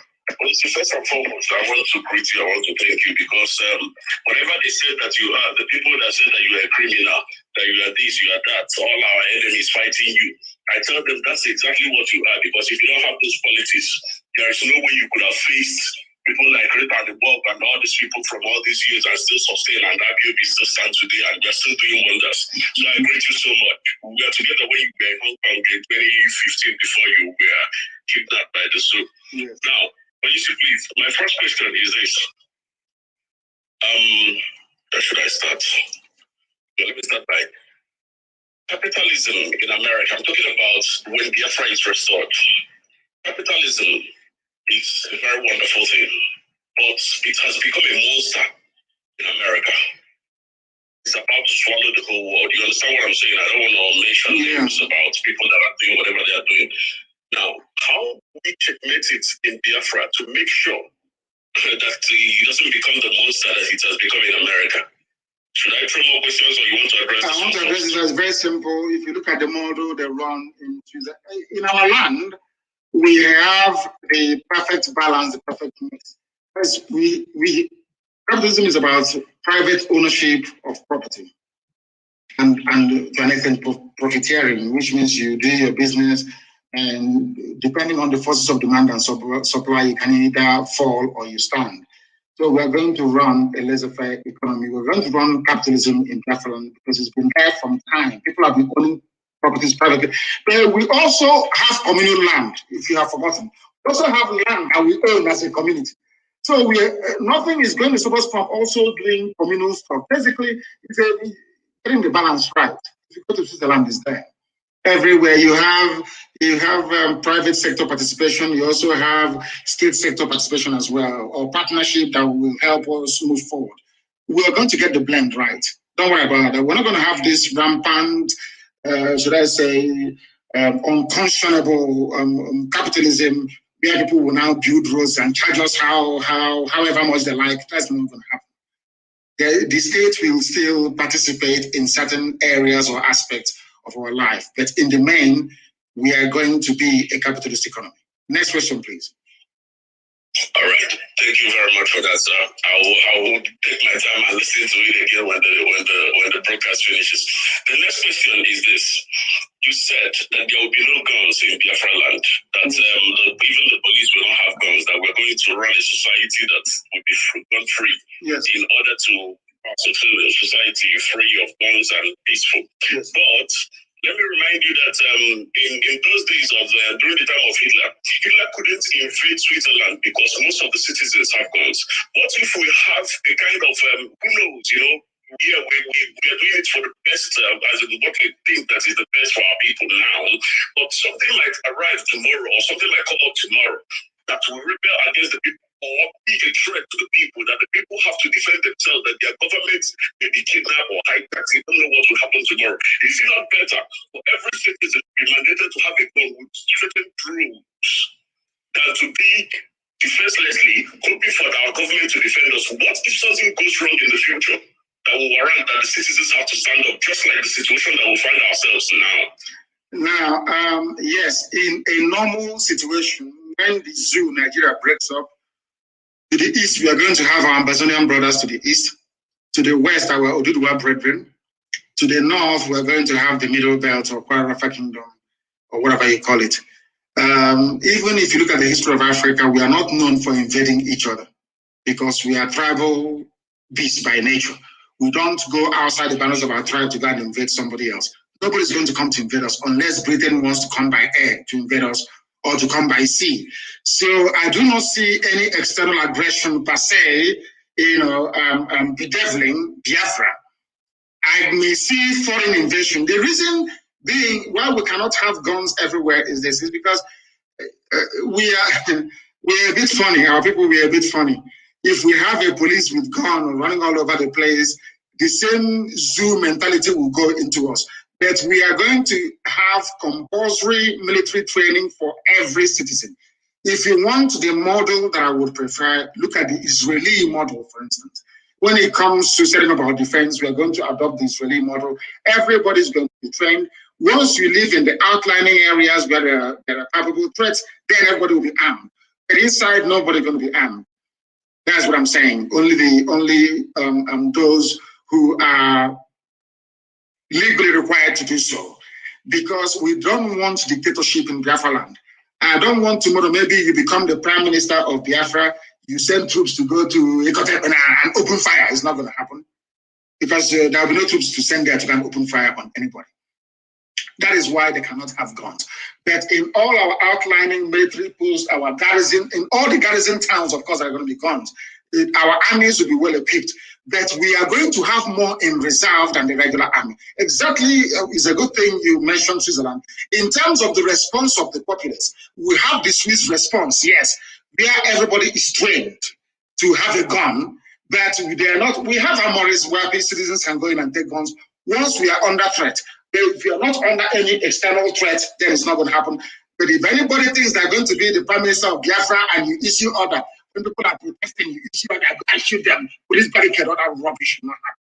People are going to protest.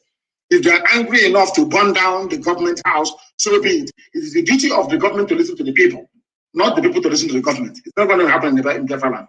Thank you very much. The next one, please, and perhaps the final one. Others can come in as well. Okay, all right. I don't even know which one to pick. Okay, let me go with this one. I hope I will still get you next time so that I can ask other questions. Now, this issue of all over the world, I don't know, this religion brought to us by the whoever that brought whatever they brought, the Arabs, the Europeans, and all whatnot. What do you think it will be our way of office taking, like to take out of office in Biafra land?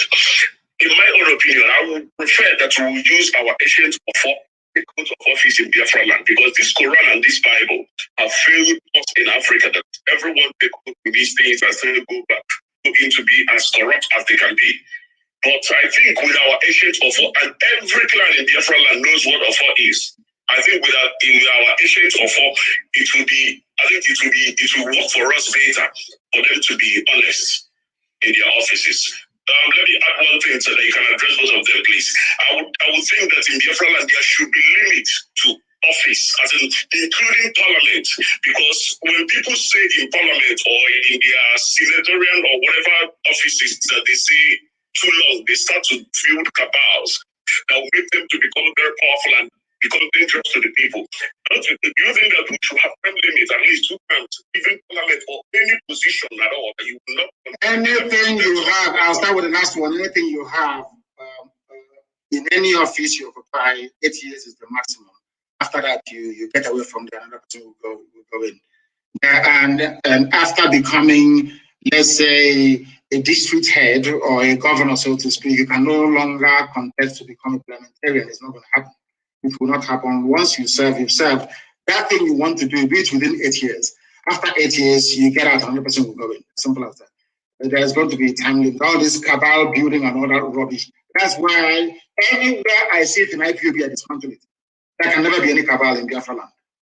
People are going to be judged based on their performance, based on what they can bring to advance our society, not by who they know.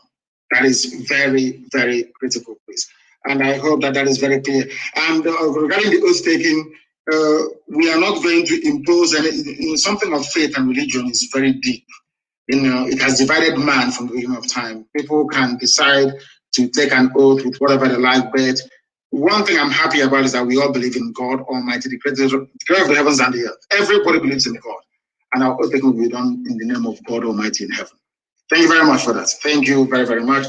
I don't know if we have, of course we have a lot of people who are calling and calling and calling. Now they can, once I accept, you can now call. Once I accept, you can now call, because a lot of people, that's the thing about signal. You need to be accepted before you can place a call. Our lines are open, please. A lot of people are calling. And of course, the lines are being jammed, and understandably so. People are really, really desperate to try and get through to us. If you can't call, maybe I can call 1 or 2 people, because we have about only 20 minutes to remain live, and I think that may be the best thing to do. Only 8 years, after 8 years, you piss off from office. That thing you want to do it within 8 years. The caller on the line, can you hear me? Can you hear me? They cannot hear me. They are doing something completely different. They are not paying attention. And that is why I don't like. There is always a time delay between here and wherever you are. Let me take this call. The caller on the line, can you hear me, please? Your name and where you are, if you may. For the last time, the caller on the line, can you hear me? No, they cannot hear me. She goes, they cannot hear me. Maybe they're waiting for the voice to come out. Once I take your call, please endeavor to speak. The caller on the line, can you hear me, please? Yes, sir, I can hear you, sir. Please, your name and where you're calling from? My name is Udenna Wachuku Anthony. I'm calling from India. Thank you. Please go ahead. Yeah, my question this morning. First of all, thank you so much for doing great job for all Biafran all over the world. And I pray may God to Chukwu He hold you and power you more to do until we get the promised land. My question is this: is how about our people who are in like Anambra, precisely for now, Anambra people who are campaigning for election and other thing. Do you permit our people to join them to do such thing, or you give our people order to leave from those campaigns they are doing to face what we are focused for? We are focused on liberation. What stupid campaigning are we doing? What stupid, useless campaign? There are people who argued, and quite convincingly, of course, that we should participate in elections. For a simple reason that if we participate, then all these criminals that are imposing on us will not be there to make our life doubly difficult. Because right now in Biafra land, we are always fighting two constituencies. One is Fulani, in fact, 3 Fulani bandits from abroad, Fulani bandits in Asorok, and Fulani bandit stooges in government houses all over the place. And we should reduce the number of funds that we have by making sure that we put people in power. But the thing is that you put them there, they rig the election, you talk, America will issue a statement saying that the election was legitimate. So we don't know yet. That debate is still ongoing, and the DOS will debate it extensively with the parliament of the people and then recommend the way forward. As for me, my recommendation is that we do not participate in any stupid electioneering in Anambra State. For now, for the time being, that is. Thank you very much. We are focused on freedom. I have another announcement to make for people who are living in India, because I know most of us are listening to today's broadcast. I urge every IPOP who are living in India to try as possible in April 11 to join in our broadcast, in our supporting of ESN. I urge everywhere, wherever you are in the Indians, Africans, Biafrans, and whatever you call yourself. You people know what Indians are doing to us because we don't have a nation. That's why we are sustaining our people. Police of Indians are killing our people. I urge everyone today to join us that very day to support ESN so that we get our home, so that we get our promised land. Thank you so much. And I use this opportunity to thank our leader in India here, MAZI, for great work he's doing. Thank you very much. Thank you very, very much for that. India is doing wonderfully well, I believe. Very, very beautiful. Somebody is saying it is very important that I call them. We shall see. I will call you. If you're up on the line, can you hear me, please? Your name and where you are. Good morning to you. Please, your name and where you're calling from. Okay, my name is Eyufame Erumosele Ebiemole. I am in Kutumikudu, Biafra. Wonderful. Please go ahead. I want to thank you so much for all you have been doing. God bless you. You have been doing so much well. I have one question. Go ahead. Go ahead. We are listening. Go ahead. We are listening to you. Go ahead. Okay.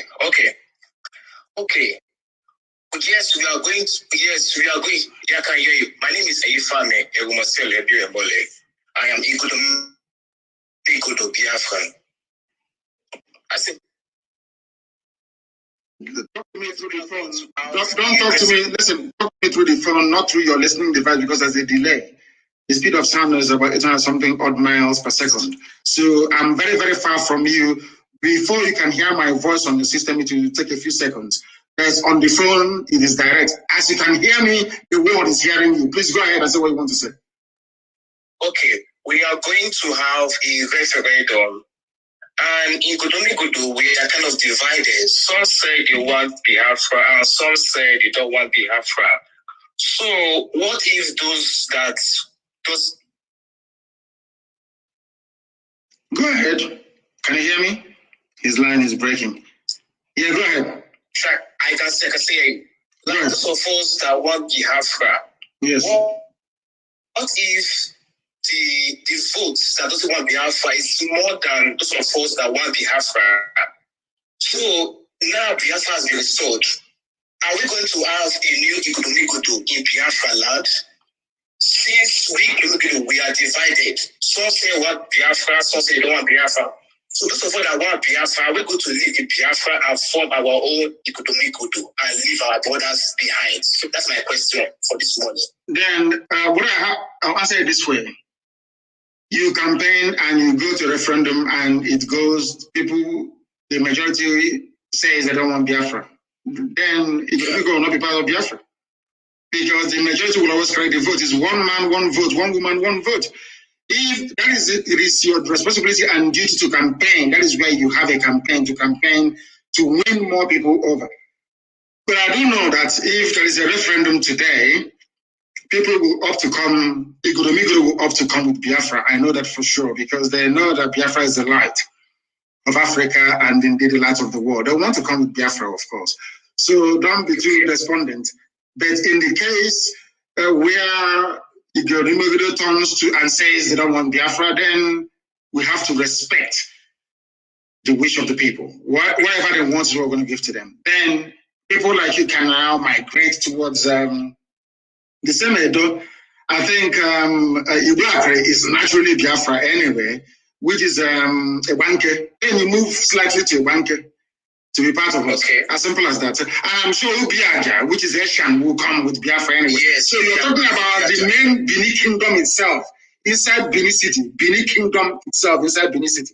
That's entirely up to them where they want to go. But I do know for sure that Isoko, Urobo will come, Ubiaja will come, and all the other outlining ethnic groups that will come with us. That I know for sure. I'm not sure that Benin City itself would come, because Biafra will be a republic only if some special arrangements can be reached. Because Biafra is going to be a republic in every way. Every man must be born equal before God and before the law. Okay? Okay. Thank you very much. Thank you so much. Thank you very, very much. Migodo is also with us, of course. Biafra is everywhere. Forget about all the nonsense that some media say, we are Aborigine of Cross River and of this. I feel sorry for them. But men at work, within a Bible, men at work. Biafra is everywhere. There is nothing anybody can do about it. Are they going to arrest us? Yes. Are they going to do all these things? Yes. But in the end, Biafra will come. And as they're arresting us, we're also arresting them. Mind you, we're also arresting them. And in the fullness of time, you will see evidence of that. They call on the line. Can you hear me? Yes, I hear you, MAZI. Good morning from India. Good morning to you. My name remains MAZI Okibaram Chidozi. MAZI, I don't have a question. I just have an announcement to make. I do. One of our brothers from India has called, but MAZI, the reason I'm calling is to urge you, because to be honest, we are putting work on the ground regarding our fundraising event on the 11th of April 2021. That is next week Sunday. And MAZI, the fact is that we can't have that event without you speaking to IPOB or Biafrans in India. All of us are eagerly waiting. A lot of work has been put. Our brothers have called, thanked our national coordinator, MAZI Okechukwu. We are doing marvelously well to meet everybody of Biafran origin, all the communities of Biafran origin. We are reaching to them and make sure that everybody is involved in that event. And this event will mark the beginning of IPOB in India, because we want everybody that is a Biafran here to be an IPOB member. That is our target. So speaking to us that day, communicating to Biafran that day live will mark the start of whatever we are going to do from here. So if on Sunday, the 11th of April 2021, we can't afford to not be having you speak to us that day. That is all I have to say. And as well, I'm urging every Biafran individually, collectively, and otherwise to be part of that event. We have to get prepared, because this is the only thing we got. If we lose ESN, if ESN fails, we have failed. And at this time, we cannot afford to fail. That is all I have to say. Thank you very much for that, and I'm sure our people now understand it, unless they want to be refugees in Amazonia. And in Amazonia, there's also a war going on there. Unless maybe we want to go into the sea and drown. You know, if you don't support ESN, the next option is that you will go there, will take a land from you, and you go on exile. If in doubt, ask my Yoruba brethren, they will tell you, because of them who are in the Republic. You call on the line, can you hear me? No. They are not paying attention. I don't want to be listening to my voice. I do not have the desire or wish to listen to my voice. Let me take this call. The caller on the line, can you hear me? Yes, MAZI, I can hear you. Good afternoon, sir, my leader. Good morning from here. Your name and where you're calling us from? Yeah. My name is MAZI. You're calling from Cambodia. From Cambodia, please go ahead. Yeah, MAZI, I just want to appreciate you for the good work you have been doing for us. I just want to also contribute to the person that was asking about the people from the people that disagree to go with Biafra. The Biafrans will be more than them that accept that they are Biafrans. The truth is that even people from northern side of the zoo called Nigeria will eager to join Biafra when the time comes. I agree with you. So I agree with you. We don't need to beg anybody to join Biafra, even those who are saying that they're not Biafra. I mean, even for seeing people from outside Africa, outside the shores of the zoo called Nigeria, coming to beg to be just like the way we have it in America. Everybody is eager to go and be an American citizen. So you see people jumping fence, climbing hills, and just to be an American citizen. So that is what it will be. Yes, it's true. We don't need to worry ourselves or bother ourselves about who will become a Biafra or who wants to be or who is not. Yes. So they should not worry. Just like you told them, all they have to do is just to campaign, sensitize them, tell them the things that they want to hear, let them know the truth.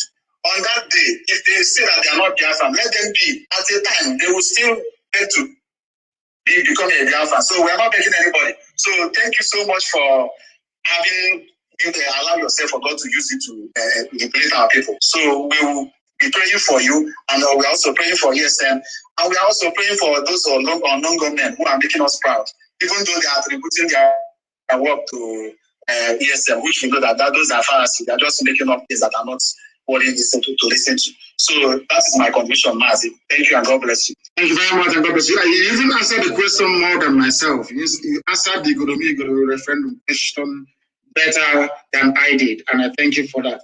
I thank you for that clarification, bringing clarification to what we are doing.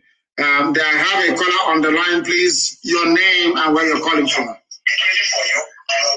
They are also making the same mistake they have always made. The same mistake they've always made. The same mistake they have always made. People are calling us. If you may not be able to reach us, then I shall endeavor to go to you. When your phone rings, then pick it up. The caller on the line, can you hear me, please? Your name and where you are. Yes, please. Your name and where you are. Hello? I can hear you for the last time. Your name and where you are. Yes, please. My leader, my lord. Good morning, sir. Good morning to you. I'm calling from Italy. From Italy. My name is Austin. Austin, from Italy. Yeah, my name is Austin. So I want to know myself where I come from Asia. Are we fully Biafra? Yes. To confirm from you. Ubiaja is fully Biafra. Ubiaja is fully Igbo. Go and do your research very well. For the name is Ubiaja, not Asian. Ubiaja is the name. Okay, I will do my research. Yes, do your research very well. Thank you. I call you Lord. I call you Jesus. You are our Jesus. You're kind.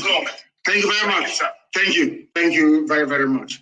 Thank you very much for that. When you call, please endeavor to switch off your systems and speak to me through the phone. If you can hear my voice over the phone, if I can hear yours, that means that the whole world is also hearing your voice as well. Now, brother from Ubiaja. Ubiaja is pure Igbo. They call it Asian. Ubiaja is the name. Please, go and check. The caller on the line, can you hear me? Yes, the caller on the line, can you hear me? Yes, can you hear me? Yes, I can hear you, sir. Please, your name and where you're calling us from. Yes, my name is Mbada Tochi from Netherlands. I'm calling you because of what is going on in Ebonyi State. Yes. Go ahead. So, the Umahi is trying to divert the attention of the people from what he is doing to our people there. He's actually committing ethnic cleansing. That's what it is. This is clear. I wish I can hear you louder because since I pick your call, I can't hear you very well. So, but let me just be saying what I'm saying. Say what you have to say. We are hearing you. Say what you have to say. The world is hearing you. Umahi is committing clear ethnic cleansing in Ebonyi State, and he doesn't want anybody to hear about it.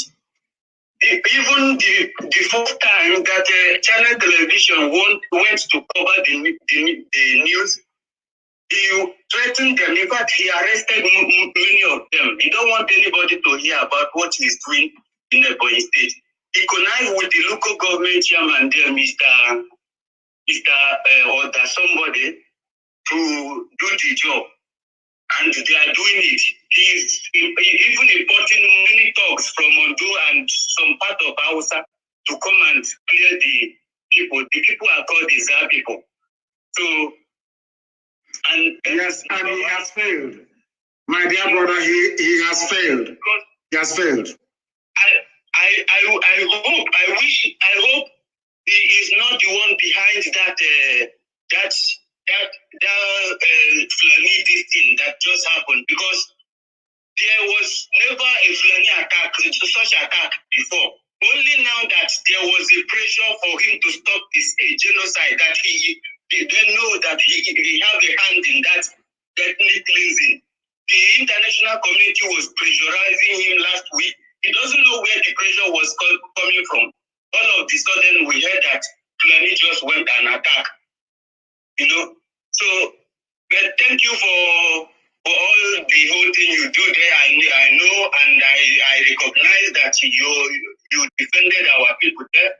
And we proceed them to Nsukka. We'll find them and we'll kill all of them. We'll proceed them to Nsukka, and their army is protecting them. The Nigerian army are effectively protecting terrorists in and around Nsukka, I am informing the governor of Enugu State, Ifeanyi Ugwuanyi, to let him understand what is going on. The same 82 division responsible for the slaughter of the innocent people, even that the USA report did not mention. They are now defending their fellow Janjaweed in and around Nsukka. They will not fall there, that I can assure them. That they are mad people. With that, we have come to the end of our program today. I do apologize because I spent a lot of time preaching. But next week, I will be back. In fact, today is Friday, Good Friday. I will be back again on Sunday, actually. So put it down, I'll be back again on Sunday night, 7 p.m. this time around. 7 p.m. on Sunday, I'll be live on air to continue the propagation of this gospel of redemption. Sunday, 7 p.m., I'll be back live on air. And then next week, Friday, permitting, of course, we shall be back again with our full question and answer session.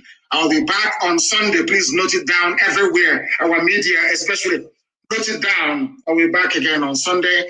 We will be on all platforms on this nascent Facebook page that I've just opened, which they are suppressing, of course. We'll be live again on YouTube, on Twitter, and on our apps as usual, including FM in Biafra land. Once again, I thank you all very much for listening. And I feel for those who have been trying to get through, but couldn't get through. Next week, Friday, is another appointment. Please try and get through to us by then if you have an opinion or view to air. Once again, thank you very much for listening. With all the love in my heart, from me, from here, it is good morning.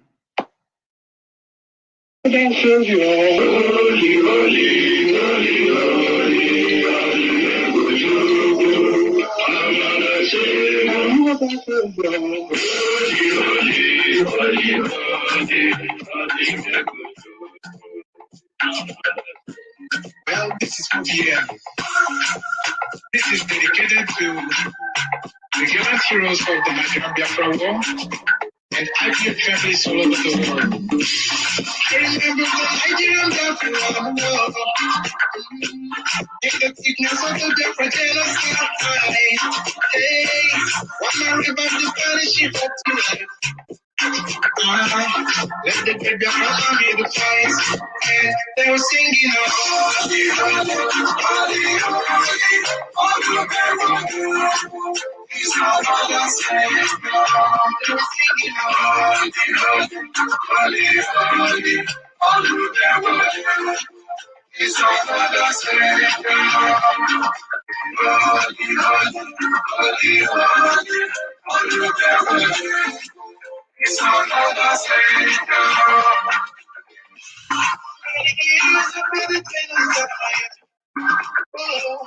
it's another rookie that has risen up now. Oh, and it's feeling the numbers to victory.